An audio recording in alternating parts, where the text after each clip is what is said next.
national treasure. 68% of the UK believe the institution is good for the country. Oh, it's fantastic! When there is a royal event and people flock just to catch a glimpse, there's a little bit of magic in that, isn't there? In an era that increasingly values merit over birth, has the concept of a royal family grown outdated?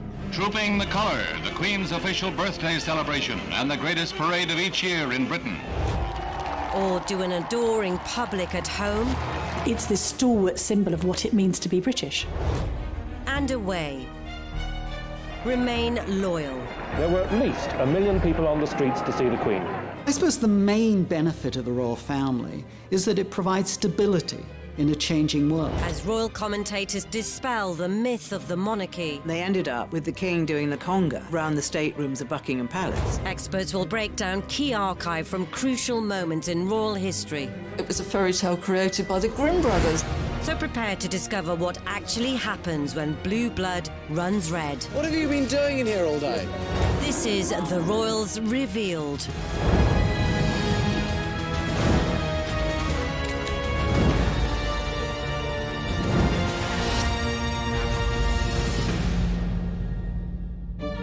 In this episode, we reveal the money the royal family receive is on the up. At the time, an MP famously described it as a golden ratchet. The money would always go up, but never down. The royals carry out 3,500 engagements a year. It seems like people are getting a good bang for their buck. But in an uncertain financial climate, This is a huge amount of money draining away from the public purse. with all the private planes, trains, and pimped-up automobiles, Well, the Queen is the most travelled monarch in all history. Princess Elizabeth and Prince Philip board a plane for the 30,000-mile tour around the world. not to mention the pomp. The royals are like celebrities. When they wear a certain brand of something and we like it, we all want to wear that too, or have a bit of that too, that royal sparkle. Palaces, How did she get those particular properties which are allegedly privately owned? She got them because Queen Victoria and Prince Albert went to Parliament cap in hand. Parliament increased the amount of money they gave to the Queen. What she did was use that extra money to buy Sandringham and Balmoral, which therefore ought to belong to the state. and pageantry that comes with the territory. One of the things that about Elizabeth that I've never seen contradicted is the sense that she puts duty first, almost to an insane degree. Are they truly worth it? It's a bad deal in terms of value for money, and the taxpayer getting ripped off. Today, Forbes estimate the wealth of the royal family to be £70 billion. Whilst that might be almost incomprehensible to most people, when the average family lives on just over £30,000 a year, it's not just about the money to us commoners, it's about the age-old principles. Certainly, I think the British look to the monarchy as a beacon of continuity and stability, and because they transcend politics, there's this sense that you're safe with them. That was especially important during the war.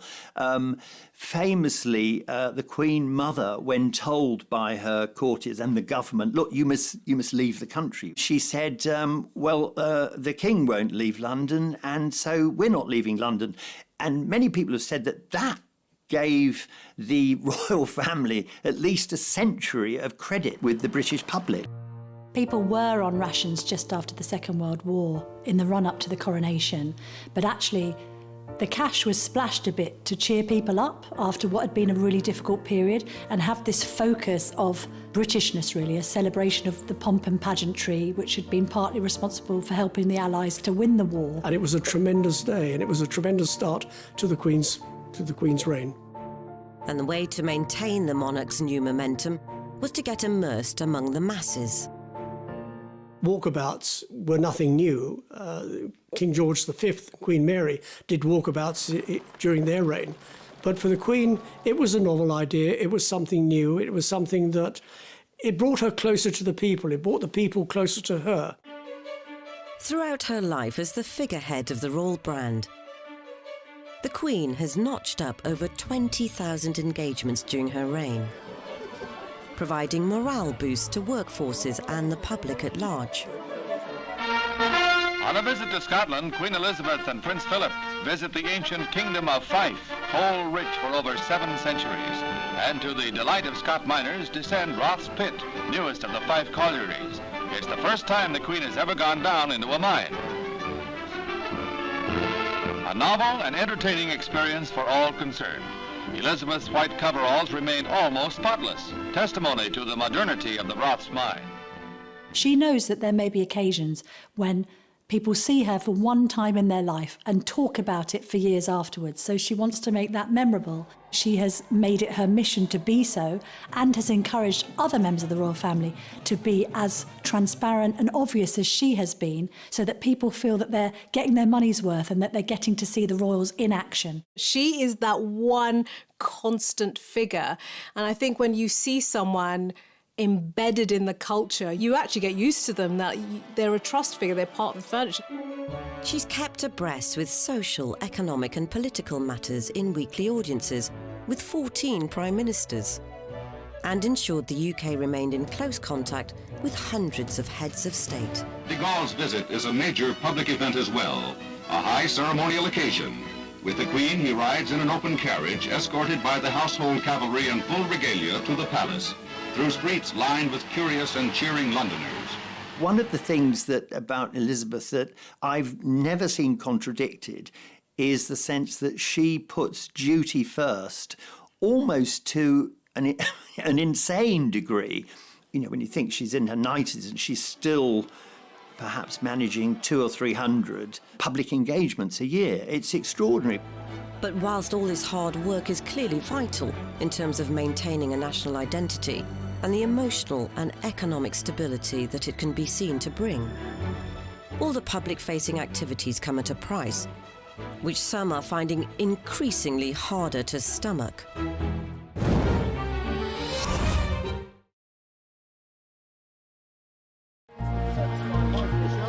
The question of whether the royals are worth it is certainly nothing new, and so throughout her lengthy reign, the Queen has ensured her family are always seen to do their bit for society.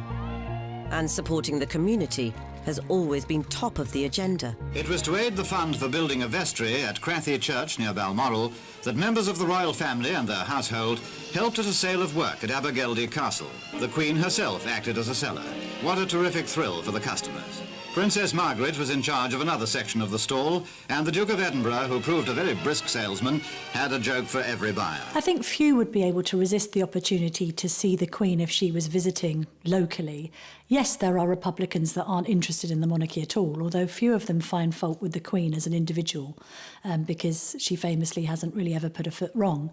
But there's this sense that everyone wants to be able to say, I saw the Queen once, and she said this, or she did that.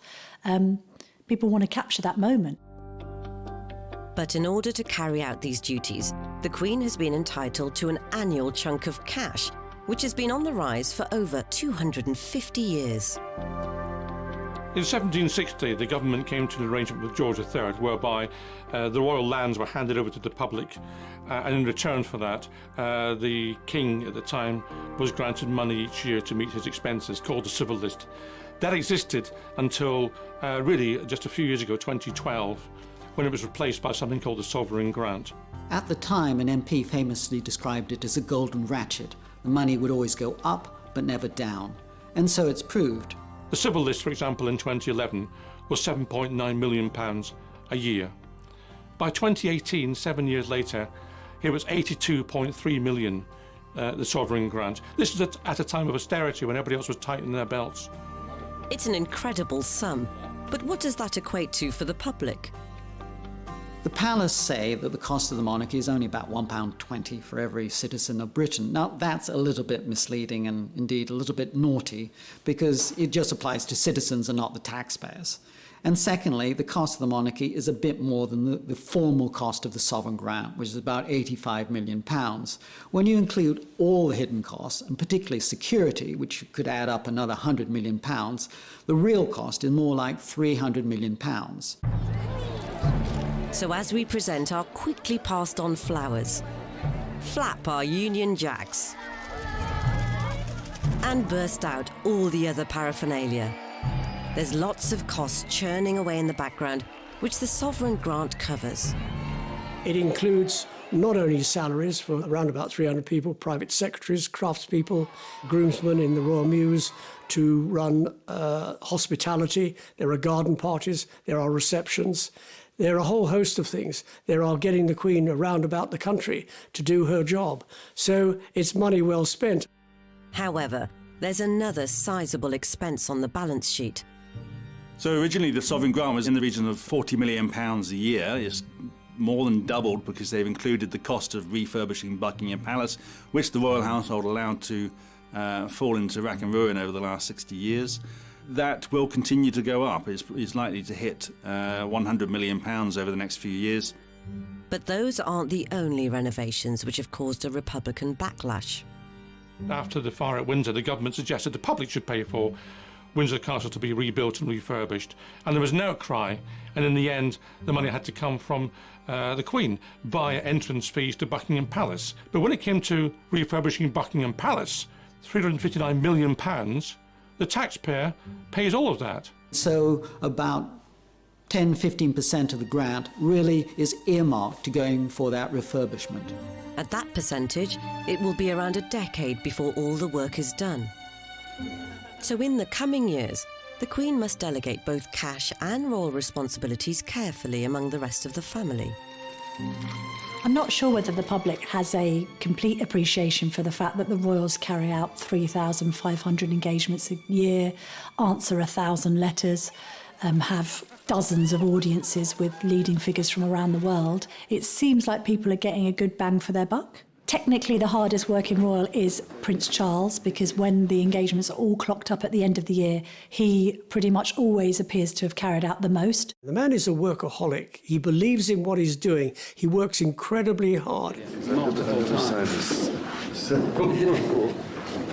But is Charles's coverage of the country as widespread as the quantity suggests?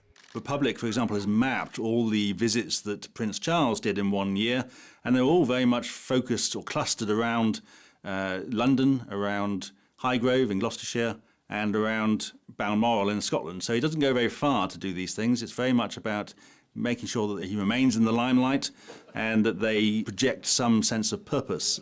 Charles could be criticised for doing too much. You know, he has been criticised for having too many fingers in too many pies. So the real issue is not just the quantity of engagements, but the quality of the work.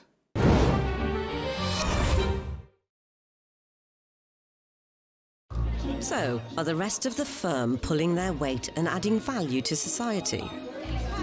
Princess Anne is always regarded as a legendary royal trooper because she very much likes to pack the engagements in. And indeed, it's not unheard of for Princess Anne to do 7, 8 or 9 engagements in one day. An impressive stat, yes. But is it perhaps overexposure? People like Princess Anne do diligently go about their business, add value to the charities they support, do so in a conscientious and low-key way. The fact of the matter is, however, that the majority of functions are carried out by those who are quite elderly in the royal family. We don't see the same numbers for the junior royals, including Prince William, who carries out barely 200 functions a year. And there will always be debate as to how large a team the Queen can justify. There are currently 16 members of the royal family who are considered working royals, like Princess Alexandra. Who is Princess Alice, for example? Has anyone heard of her? You know, what does Princess Michael of Kent do these days? You know, why do we need these people? In the past, those titles would have meant something even if you didn't recognise them. I think these days, not recognising them would cause most people to think, well, why are we still paying for them? This isn't just a Republican viewpoint. After the Queen goes, Charles says he wants to slim down royal family, which is him and Camilla, Kate and William, and their children with the rest of the royals off the payroll. But for those that still live off the sovereign grant and the general financial security that brings, just to recap, 86 million quid at the last count. They're expected to promote the royal brand with dignity, and usually that will involve a stint in the armed forces. The military is a safe option for the royal family. There's no commercial prerogatives. You're kept out of the way. It's always been difficult for members of the royal family to go into business, to go into trade, because people always accuse you of cashing in on your name. But when Prince Edward ditched the Marines for work experience with Andrew Lloyd Webber, it was the start of an uneasy journey into an untried industry for the royal family. It's the lowest rung on the learning process of working in theatre, and he will have no status whatsoever. We will not be using him in any PR capacity, purely as an employee to learn the business. Edward's working ambitions were truly uncharted territory. And what he then seemed to think that he could do was to bring the stage to the royal family and put them on the stage. And clearly, as far as he was concerned, let's get rid of all the old cobwebs, let's show how wonderfully entertaining we all are. His plan was to do a charity remake of a knockabout assault course TV classic. The Duchess of York was first off the coach, bringing the royal family and their teams to Alton Towers.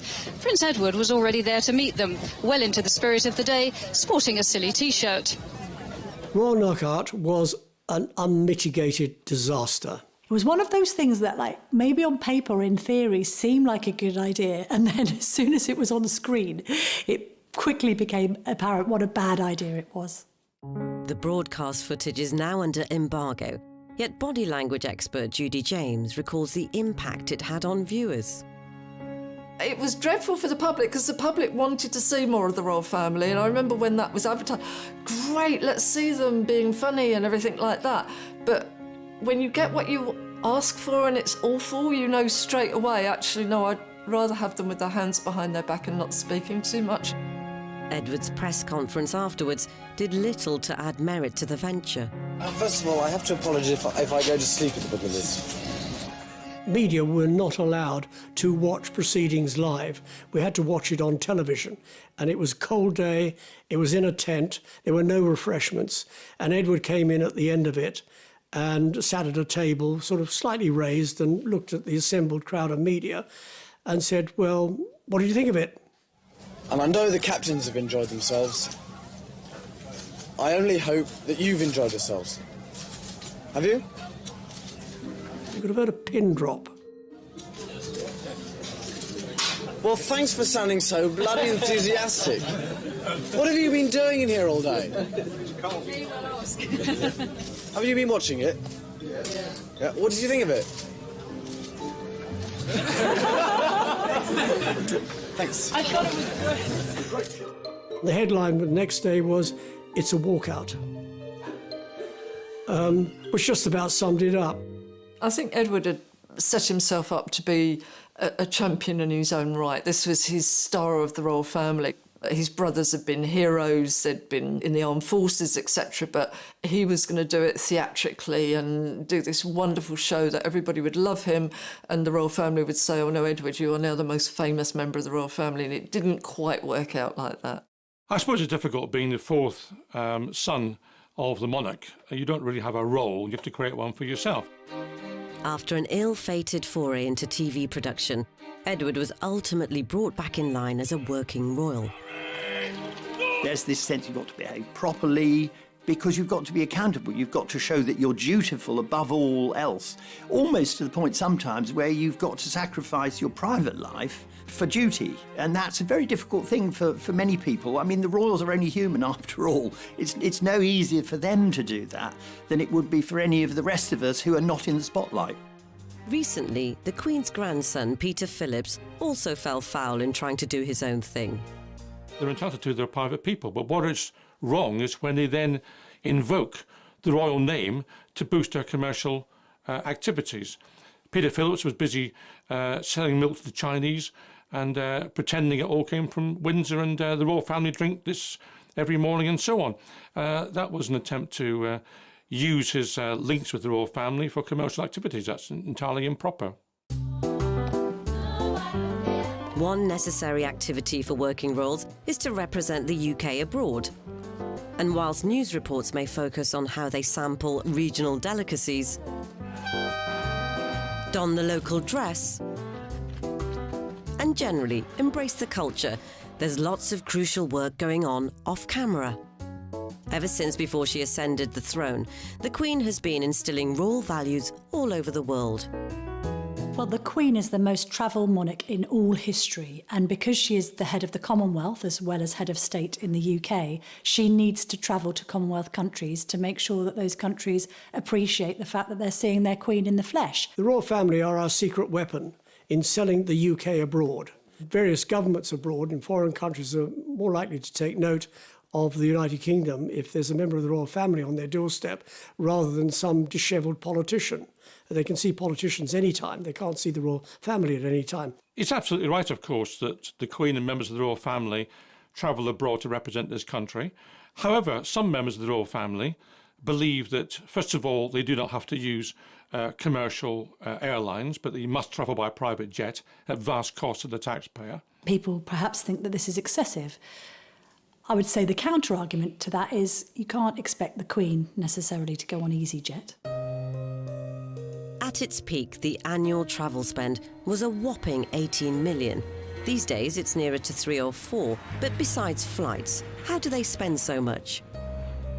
They always take large teams with them, including hairdressers, including dressers and valets, and of course their whole press team. So this rapidly becomes a very expensive venture compared, for example, to an ambassador or politician who would cost a fraction of that because they simply wouldn't get away with taking that kind of team with them. And let's not even get started on the outfits. I mean, the royals don't do capsule wardrobes. The Canada leg of this tour, 6,000 kilometres, approximately 50 separate events, and of course 40 outfits. There may be a job in the morning that requires trousers, an afternoon job that requires a floaty summer dress, and in the evening, full white tie attire. This is a world away from a typical family holiday. It's a family holiday multiplied by the hundreds. Whilst it may seem to cost the earth for the royals to travel the globe, it's all about adding deeper value to the union at large. Absolutely, it's a way of maintaining shared history. Also, it gives a morale boost to countries to see royalty there. It also serves to keep ideas of republicanism at bay. Australia's flirted with the idea of republicanism, Canada's flirted with the idea of it, and it's no surprise perhaps that both of those countries have recently been visited by high-profile royals, including the Duke and Duchess of Cambridge and their children. They made it real. They brought the monarchy to the people. With such strong international relations to withhold, it's been integral for the Queen to ensure her representatives maintain her good name. But financial controversies in the recent past have seen the notion of royal entitlements come under fire.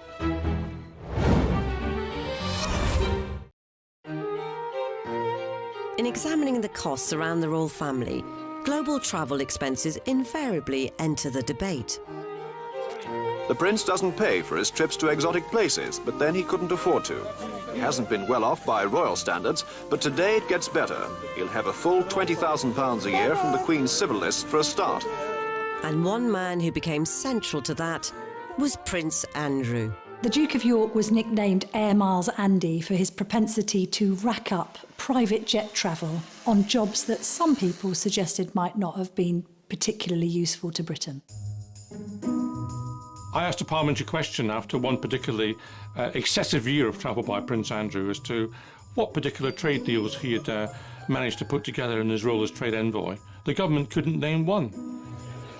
Meanwhile, the expenses could be quantified. Some of these trips were quite extraordinary in the cost. £100,000 or more for a flight to or trip to the United States, $30,000 for a visit to Japan. In the last year that he was in this official role, it was more than £600,000 in the year spent on travel costs alone. I once went to Mexico for an interview that I did with him to mark his 50th birthday. There was a huge entourage, and to be fair, there's a massive kidnapping risk in Mexico City, but you've never seen a motorcade like it.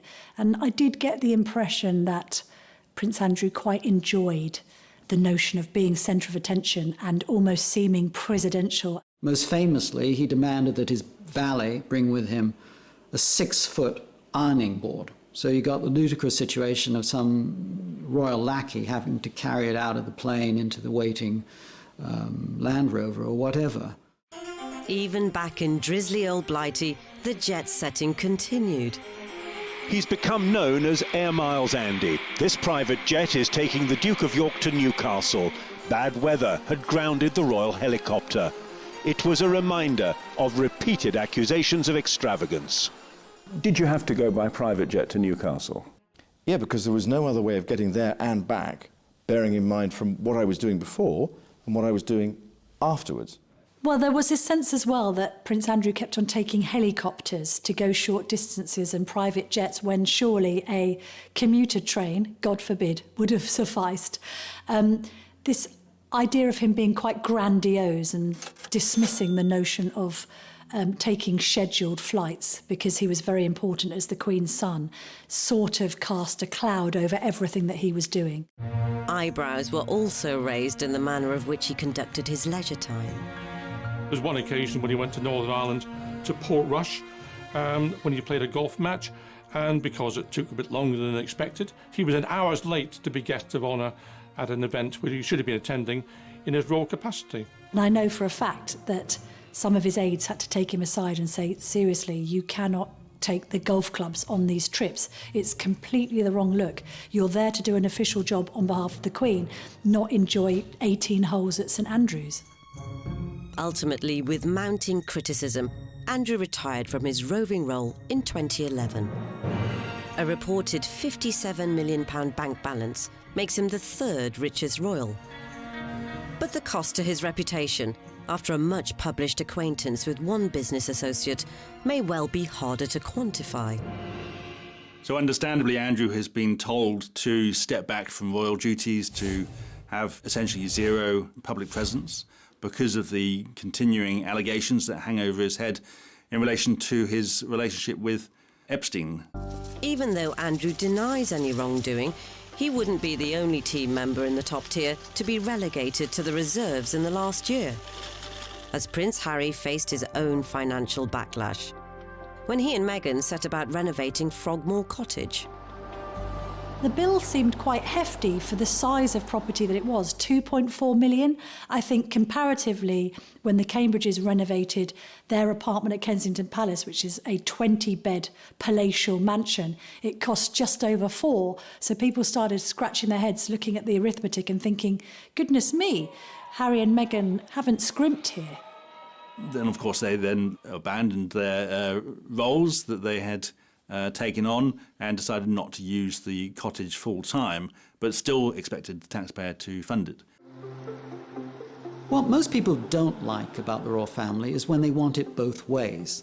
This happened with the departure of Prince Harry and Meghan. Initially, what Harry wanted was to have a hybrid royal, to be half in, half out, i.e. to receive some money from the sovereign grant, at the same time be able to earn a living independently. Now, the two things really don't go together. I think that most people in this country, your ordinary hard-working families up and down the UK, would think that having £30 million in the bank makes you financially independent. So the whole thing was a farce. As the Duke and Duchess did away with their HRH titles, which they'd only had for barely 18 months, they ended a temporary residence in the Commonwealth country of Canada and moved to LA, where they're currently holed up in a palatial Beverly Hills pad, market value roughly £18 million. So what of Harry and Meghan's earning potential stateside? They'll be able to command 6-7-figure fees for making keynote speeches, for being directors of various companies, for writing their own books if they wish. So I wouldn't worry about Meghan and Harry making a few bob. In fact, they've just signed a multi-year deal with streaming channel Netflix for reportedly £112 million. But even these eye-watering sums is small change compared to the biggest royal earners, as the Queen and Prince Charles control most of the family fortune. The Duchy of Lancaster is the Queen's ancestral estate. It's really a portfolio of land, mainly in Lancashire and Yorkshire. But the thing is, in recent years, the profits from that land have really gone up enormously. In 1760, when most of the Crown lands were handed over to the government in return for the civil list being created for George III, the Duchy of Lancaster was somehow overlooked. It was only worth £16 a year in those days. Now it's worth £533 million a year and produces an income stream for the Queen for her private use. Yet only 2 royal properties are personally owned by the Queen. First, the sprawling 115 million Scottish getaway, Balmoral. The Queen famously spends about 2 months of the year up in Balmoral, and other members of the family like to go to their country estates. So it's a very difficult thing to keep a balancing act between, on the one hand, connecting with the mass of the population, which is their role, and at the same time having a degree of privacy, which keeps them sane. Second, Sandringham, a relative steal at around 50 million. How did she get those particular properties which are allegedly privately owned? She got them because Queen Victoria and Prince Albert, back in the 19th century, went to Parliament, cap in hand, said they hadn't enough money to make ends meet, to meet their official expenses. Parliament increased the amount of money they gave to the Queen. She didn't need it at all. What she did was use that extra money to buy Sandringham and Balmoral, which therefore ought to belong to the state.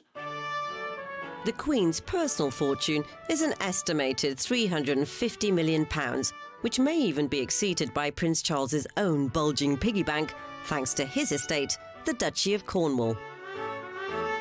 The land that it owns is larger than many of Britain's largest cities combined, although it's spread across more than 20 counties across southern England. And it earns in excess of £20 million a year for Prince Charles. And there's no rule that says we have to allow Prince Charles to take that money. It is something which we have permitted over the last 200 years. The management of these trust funds has constantly raised questions as to how the Queen and Prince Charles invest their money. In my time in Parliament, I asked a number of parliamentary questions about the operation of the Duchy of Lancaster, the Duchy of Cornwall and other such matters. It's very difficult to probe these matters because the duchies, particularly the Duchy of Cornwall actually, are quite secretive and have no wish to expose what they are doing. Sometimes, of course, the truth comes out. Never more so than with the Paradise Papers scandal in 2017. So the Paradise Papers were a large collection of documents leaked to the press, which revealed the tax arrangements and investments, particularly investments in tax havens, of lots of well-known and important people, including Prince Charles and the Queen. Financial documents from a law firm in Bermuda reveal the Queen's advisors decided to invest some of her wealth offshore. Some feel Her Majesty may owe her subjects an apology.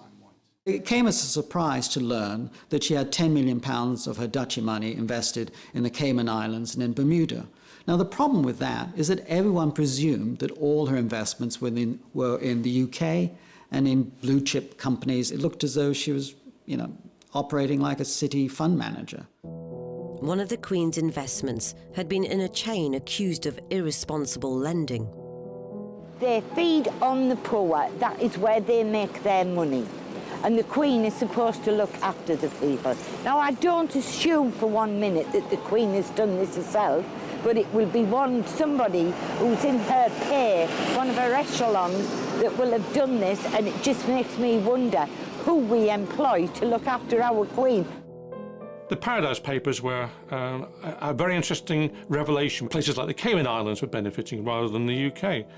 Well, the royal family's answer to that was that there was no benefit from investing in these places. If that were the case, then one wonders why they didn't simply put the money in the nearest bank of Coates and sit back and relax and get the interest. Questions, too, abounded over Prince Charles's conduct. The leaked documents claim the Prince's estate, the Duchy of Cornwall, bought shares in an offshore company. The company wanted to offset carbon from rainforests, but international agreements prevented it. The Prince agreed and campaigned to change it. Was that a conflict of interest? Charles could have just said in one of his speeches, listen, I've been banging on about this issue for 20 or 30 years. I feel so strongly about it that I actually put my money where my mouth is, and I've invested in a green company. But he didn't say this, and it all emerged through a splash on the front page of The Guardian and exposed today by Panorama. Even though Charles reportedly has no direct involvement in the Duchy of Cornwall's investments, the vast sums of money behind the monarchy remain a divisive issue.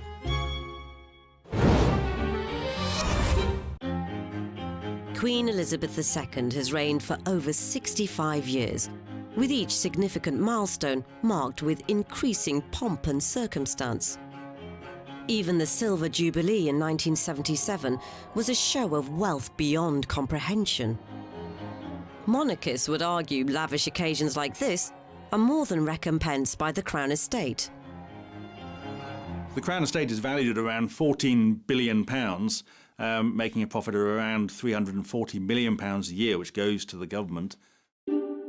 It's yet another collection of land and property, including the Queen's preferred schmoozing hub, Windsor Castle. The welcoming head of state was Queen Elizabeth II, as she, President Reagan, Mrs. Reagan, and Prince Philip looked on from the reviewing platform. The Grenadier Guards helped establish once again that no one is better at pomp and ceremony than the British. But there's also other more surprising portfolio particulars, such as Ascot Racecourse and the entirety of Regent Street. And it's not just inland income being generated. The Crown Estate owns all of the seabed, or most of the seabed, around the UK, out to as far as 12 nautical miles. So that's an enormous amount of undersea real estate. The wind power has become the money spinner, quite literally, for the Crown Estate. Well, it's interesting that both Prince Philip and Prince Charles have decried wind turbines and said how dreadful they are. So, you know, all those wind turbines are just churning out cash. But is this contribution to the Treasury rightfully the royal family's to make? There's a popular misconception about the Crown Estate. Because of the word crown, most people think it's owned by the Queen, but it isn't. It is public property. All the rental income from the land, all of that goes into the public purse. It's not private, it's ours. The income of the Crown Estate would still come in if we didn't pay for the monarchy. But if people are making that connection, then it is a net loss to the taxpayer. One constantly cited benefit of the royal family to the UK is the boost to tourism. The latest figures suggest that the royal family boosts British tourism by £500 million a year. 2.7 million people visit Buckingham Palace and Windsor Castle on their own, without any encouragement whatsoever. So, of course, the family is certainly a draw for tourists. The UK's heritage tourism industry is huge and very popular, and people go to those houses, those castles, those grand estates because they're interested in the history, not because of the royal family. We only have to look to Tower of London, which the royals haven't been connected with for centuries. It is number 9 in the list of the top tourist attractions in the UK. Buckingham Palace is number 68, whereas Windsor Castle is 18. So, you know, these attractions are not the big draw that people think they are, and people will still go there. And I imagine in much larger numbers they would go to Buckingham Palace if it was not being lived in, if you could walk through the front gates, through the courtyard, through the gardens, and through all of the rooms. The third way many believe the royals add value is via the royal brand itself, which covers all those essential milestones the public wants to be part of. Prince William, baby Cambridge, and the Duchess there, all making their way out like so many families do. I think after George was born, 100-odd million was spent on people buying related trinkets. Equally, we have jubilees and people want to have street parties. They want to go out and celebrate, so they spend more money on booze, more money on food, more money on coronation chicken. And all through their lives, we may copy what the royals wear or partake of items bearing royal patronage. The royals are like celebrities. When they wear a certain brand of something and we like it, we all want to wear that too, or have a bit of that too, that royal sparkle. It's estimated through informal endorsements, royal warrants and other media coverage, the royal family added an extra £887 million to the economy.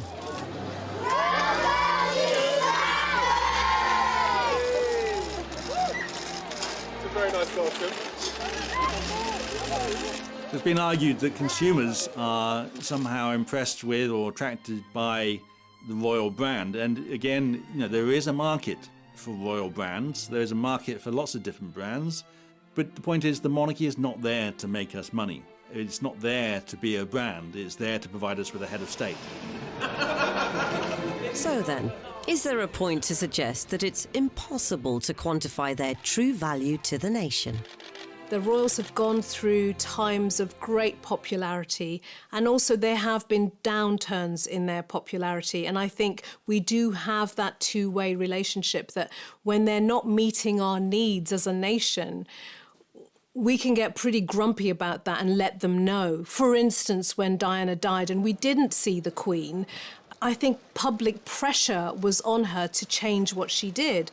And the survival of the monarchy is a bit like maintaining tradition, but showing a willingness to be flexible, and that's what we like. Of course, there will always be doubters. The Queen has done her best for this country, and I think most people recognise the effort she's made to discharge her public duties. But the fact of the matter is that the royal family is, through no fault of its own perhaps, unhelpful to this country going forward. We have to recognise that Britain in 2021 is not the same country as Britain was in 1921. And the royal family, in that sense, holds us back. We have to recognise our new role in the world, not pretend that things have not changed. Maybe it simply boils down to the eccentricities of how the British people lead their lives. People often say, well, the monarchy is part of that quirky nature of British life, but we don't put up with the royals or love the royals because of that quirky nature of the British character. It is because the royals serve a purpose. They serve their own purpose, and they serve a purpose for those in power, and so there's constant effort to promote them and to ensure that they are not put under such pressure and such scrutiny as to turn the people against them. It's part of the British culture, and to shift out of that, I think, would take tremendous change and tremendous growing pains. And I don't know that we are yet prepared for that, because every time there is a bit of a disruption or a shift, there is often a reaction to that. So Harry and Meghan deciding to step away has caused great consternation. It's like, how could you do that? Which shows the power of the royal family entrenched in the British psyche at the moment. We're told that the royal family is a major asset to this country in terms of the economy. No doubt they bring in some tourism, and no doubt there is a genuine value to some visits carried out by the royal family to overseas destinations and some events hosted at Buckingham Palace. But as to what that is in economic terms, it's almost impossible to quantify. What we do know, with rather more certainty, is how much they cost us. And what we know is that runs into hundreds of millions of pounds each year, and that's a multiplicity of times more than any other royal family in Europe. Do we get value for money? Yes, I believe we do. And I think when people sit down and analyse what they get in return, they will think, yeah, we do pretty well. So in trying to explain whether or not the royal family are worth it, we shouldn't expect the answer to be based on such a simple thing as reason.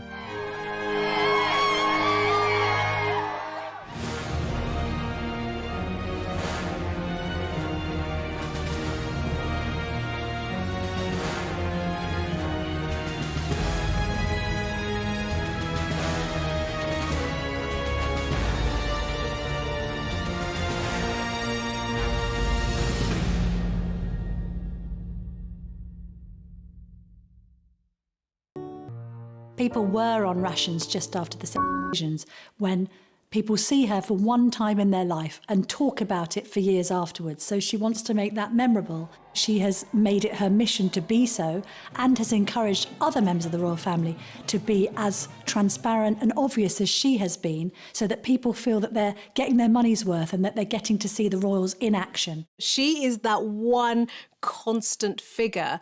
And I think when you see someone embedded in the culture, you actually get used to them, that they're a trust figure, they're part of the furniture. She's kept abreast with social, economic and political matters in weekly audiences with 14 prime ministers, and ensured the UK remained in close contact with hundreds of heads of state. De Gaulle's visit is a major public event as well, a high ceremonial occasion. With the Queen, he rides in an open carriage escorted by the household cavalry in full regalia to the palace, through streets lined with curious and cheering Londoners. One of the things about Elizabeth that I've never seen contradicted is the sense that she puts duty first, almost to an insane degree.